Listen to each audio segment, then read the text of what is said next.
Vamos a hacer otro ejercicio más de bobinas aisladas magnéticamente y el enunciado dice el siguiente: circuito eléctrico, determinar el valor de I de T para tiempos mayores que cero. Nos están dando el circuito, ya lo mencioné, hay que ubicar primero si tiene interruptores, en este caso sí los tiene 1, 2, 3 interruptores, un cerrado, un abierto y un cambio de posición.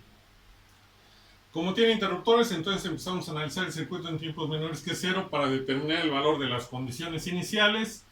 Tendríamos este circuito que sería el mismo ya con los interruptores, el interruptor cerrado, el abierto y el de cambio de posición, y en vez de tener las bobinas como ya se cargaron, tendríamos un cortocircuito. Aquí tenemos una bobina que se mantiene. ¿Por qué en este caso la bobina no es un cortocircuito? Porque en ningún momento ha circulado corriente a través de ella, por lo tanto no se ha cargado y sigue siendo una bobina. Y es la de 8 Henry, la que debe de conservarse ahí. La que sí se cargan es la bobina de 5 Henry, por eso se convierte en un corto. La de 10 Henry y por eso se convierte en un corto.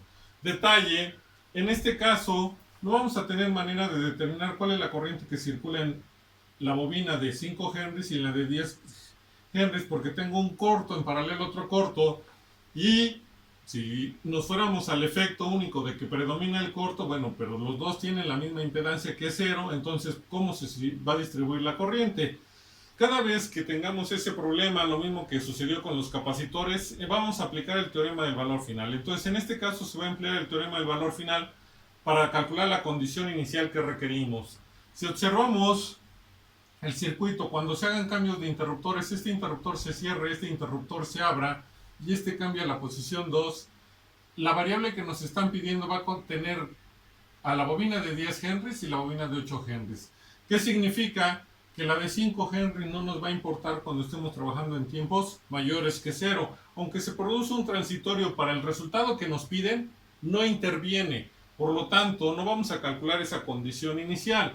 La única condición inicial que vamos a calcular es la de la bobina de 10 Henry, que es la que se va a mantener en tiempos mayores que cero. Recordando que la de 8 Henry, como no circuló corriente en ningún momento, pues se conserva tal y como está.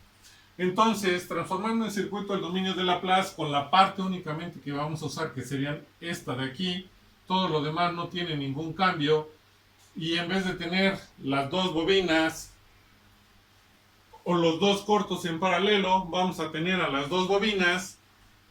Entonces tendríamos que el circuito que vamos a usar es la fuente de corriente, que ahora vale en el dominio de Laplace, lo tenemos que transformar, 10 sobre S, la resistencia de 10 que está aquí, la resistencia de 50, la bobina de 5 es de 5 Henry, que ahora aplicando transformada de Laplace va a ser 5S, que sería la impedancia, la bobina de 10 Henry, que calculando la impedancia sería 10 por S, y esta es la condición inicial de la bobina que queremos calcular. Como en el circuito que nos quedó vamos a aplicar divisor de corriente. ¿Y por qué? Porque estos dos elementos están en serie, tienen la misma corriente que la de la fuente. Al llegar a este punto se va a dividir la corriente porque tenemos 1, 2 y 3 elementos conectados en paralelo. Entonces tenemos corriente 1, corriente 2 y corriente 3. La dirección es, ¿por qué? Porque va a llegar la corriente a este punto y en este punto se va a distribuir hacia abajo.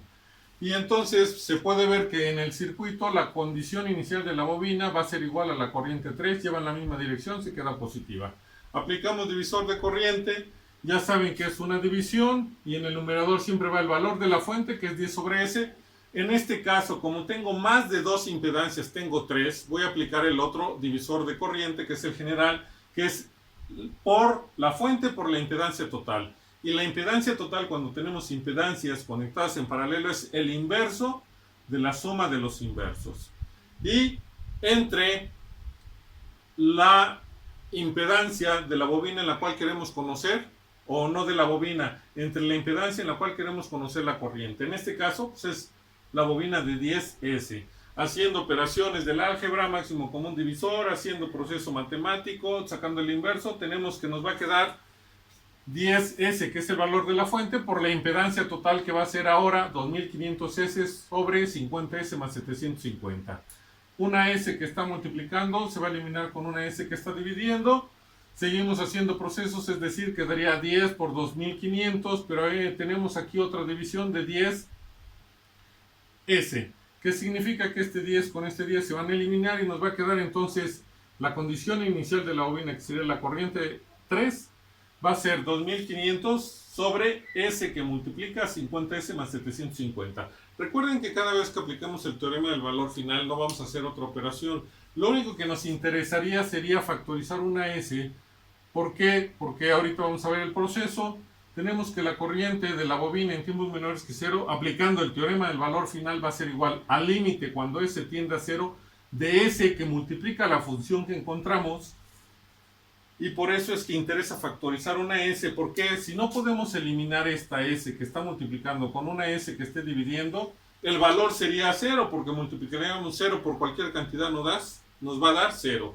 Pero en este caso no sucede, ya que la S que está multiplicando se elimina con la S que está dividiendo.